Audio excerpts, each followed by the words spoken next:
big focus group in Virginia of Biden voters who voted for Glenn Youngkin. And the data for the Democrats is bad in every way, shape, and form. Voters don't buy that every Republican is Donald Trump, so that attack isn't going to work. And voters don't know what Democrats have done.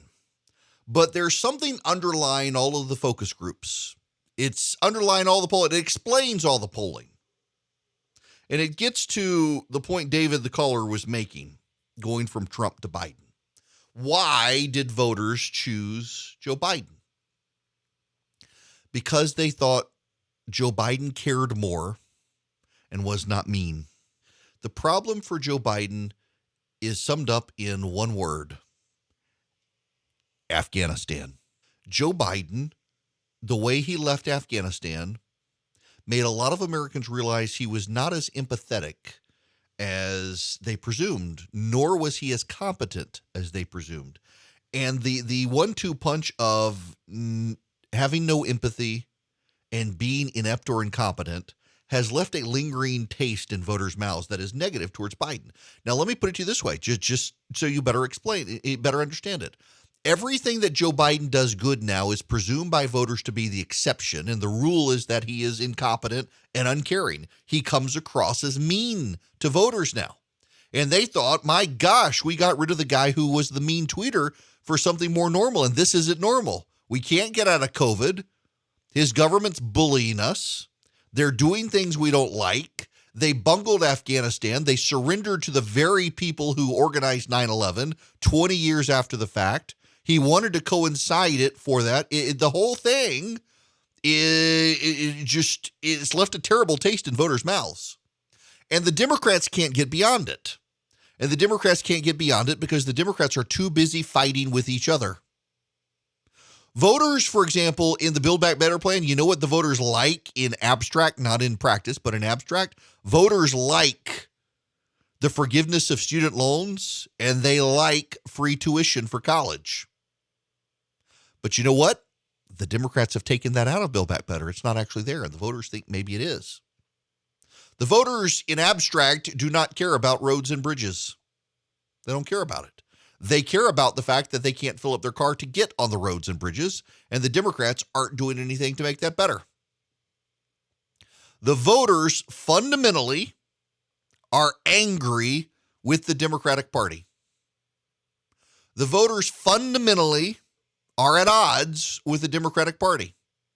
The Democratic Party allegedly has the issues and policy positions the voters agree with, but the voters actually don't know what the Democrats stand for. They don't know what the Democrats stand for, and to the extent they do, they don't like it because the loudest voices in the Democratic Party are the progressive voices. The man who ran over the people at the Kenosha, Wisconsin Christmas parade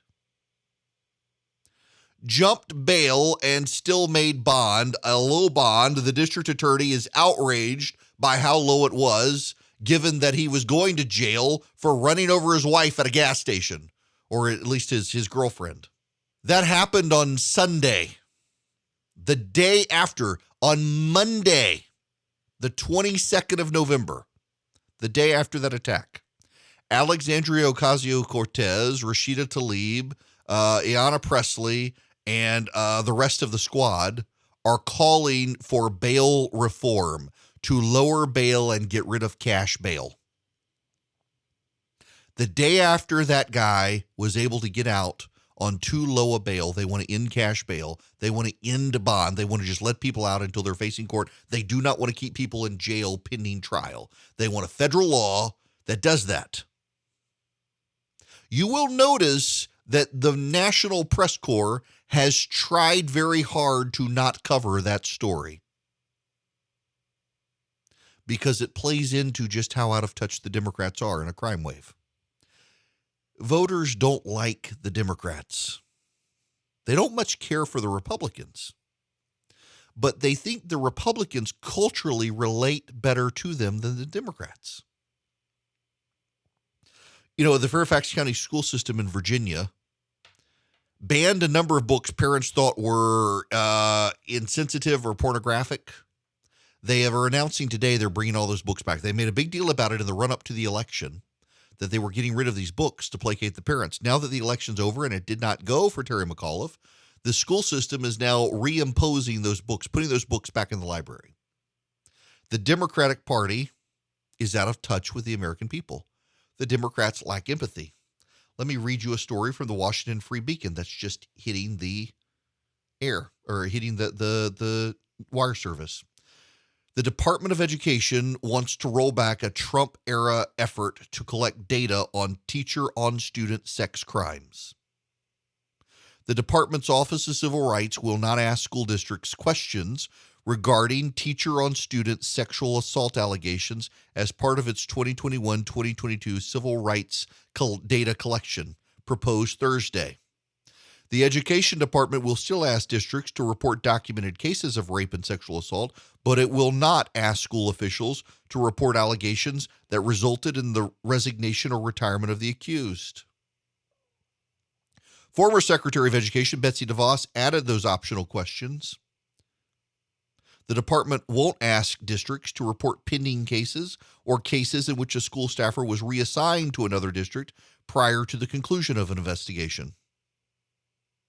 They're walking back the things designed to keep kids safe in schools because the teachers' unions have demanded it. They're making kids wear masks still because the teachers' unions demanded it. In New York City today, it's in the 30s, and they're making the kids in school eat outside for lunch. Everything the Democrats are doing is now seen through the lens of Afghanistan. And in Afghanistan, after 20 years, for no reason that made any sense, Joe Biden decided we needed to pack up and leave everything, abandon our military installations, abandon our allies, and even abandon American citizens who couldn't get out. They did it. It was deeply chaotic. We left a lot of Americans behind. They have continuously been dishonest about the number of Americans left behind. And they thought with it out of the media, with it out off the airwaves, with it out of the headlines, Americans would forget about it. But if you understand how Americans saw the Afghan retreat, it is foundational to everything now happening to the Democrats. Because the default now for the American public is that Joe Biden is not empathetic to their plight, lacks compassion, and is incompetent. Every time something good happens now to the Biden administration, it's presumed to be a fluke. And as long as gas prices go up and inflation goes up and costs go up for groceries, and we don't get through the pandemic and more waves of the virus happen, people continue to look on Joe Biden, the man who promised to get us through COVID and back to normal, as a man who can't deliver on what he promised because he lacks compassion and he lacks competence. And that now permeates through the Democratic Party in the polling. Voters in Virginia who voted for Joe Biden and for Glenn Youngkin sat down in a focus group with Democratic pollsters, Joe Biden's Democratic pollster. And the voters in the focus groups told the pollster for Joe Biden they don't know what the Democrats stand for, and they really don't care because the Democrats don't care about them and are hostile to their culture and values. You can't fix that with public policy. You certainly can't fix it when the loudest voices in the Democratic coalition are saying, let's let everybody out of jail right now. It doesn't end well for the Democrats in November. In fact, according to one person, a prominent strategist for the Democrats in a private briefing to donors who were excited they were finally able to pass the infrastructure plan, the prominent Democratic strategist told them it wasn't enough.